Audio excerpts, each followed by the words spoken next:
Pebbles Malayalam. യേശു ജോണിനാൽ ജ്ഞാനസ്നാനം ചെയ്യപ്പെട്ടു. ഒരിക്കൽ ജോൺ എന്നു പേരുള്ള ഒരാൾ കാട്ടിൽ ജീവിച്ചിരുന്നു.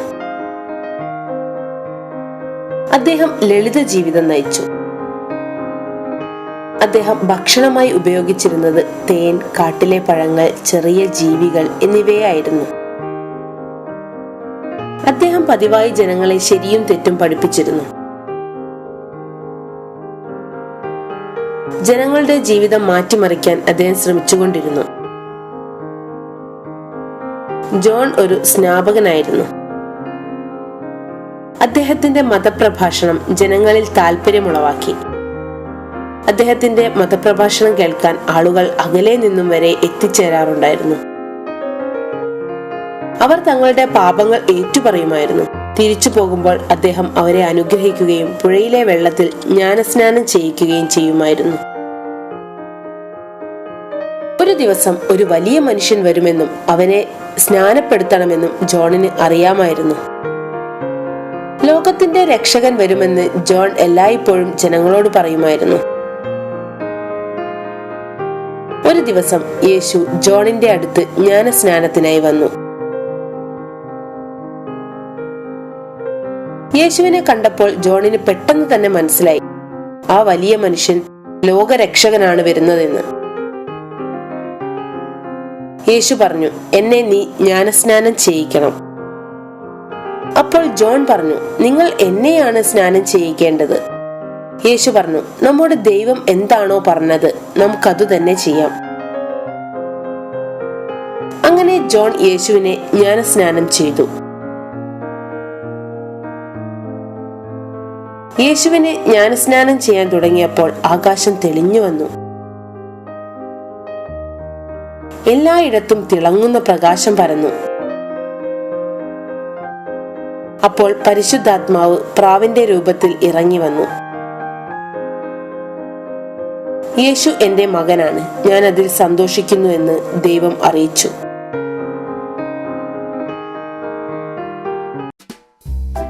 യേശുവിന്റെ ആദ്യത്തെ ശിഷ്യന്മാർ. യേശു ഗലീലിയിൽ ദൈവവചനങ്ങളും പ്രഭാഷണങ്ങളും നടത്തിക്കൊണ്ടിരിക്കുന്ന കാലം. ഒരു ദിവസം അദ്ദേഹം കടൽ തീരത്തുകൂടെ നടക്കുകയായിരുന്നു. അദ്ദേഹം 2 ബോട്ടുകൾ കണ്ടു. അവിടെ 4 മത്സ്യത്തൊഴിലാളികൾ ബോട്ടിനടുത്ത് നിൽക്കുന്നുണ്ടായിരുന്നു. അവർ വളരെയധികം വിഷമത്തിലായിരുന്നു. യേശു അവരുടെ അടുത്തേക്ക് ചെന്ന് ചോദിച്ചു, നിങ്ങൾ എന്താണ് വിഷമിച്ചു നിൽക്കുന്നത്? അപ്പോൾ അവരിൽ ഒരാളായ സൈമൺ പറഞ്ഞു, ഞങ്ങൾ മത്സ്യം പിടിക്കാൻ പോയി വരികയാണ്, പക്ഷേ ഇന്ന് ഒരു മത്സ്യം പോലും കിട്ടിയില്ല. യേശു അവരോട് പറഞ്ഞു, ബോട്ട് വീണ്ടും വെള്ളത്തിൽ ഇറക്കാൻ. അപ്പോൾ മറ്റൊരാളായ ആൻഡ്രൂ ചോദിച്ചു, നിങ്ങൾ ആരാണ്? ഞാൻ യേശുവാണ്. ഓ, അപ്പോൾ നിങ്ങളാണ് ക്രിസ്തു, എല്ലാവരും നിങ്ങളെ പറ്റി സംസാരിക്കുന്നുണ്ട്. യേശു ഒരു ബോട്ടിനകത്തേക്ക് കയറി. എന്നിട്ട് സൈമണിനോടും ആൻഡ്രൂവിനോടും ബോട്ട് ആഴക്കടലിലേക്ക് എടുക്കുവാൻ വേണ്ടി പറഞ്ഞു. അല്പസമയം യാത്ര കഴിഞ്ഞപ്പോൾ യേശു അവരോട് പറഞ്ഞു,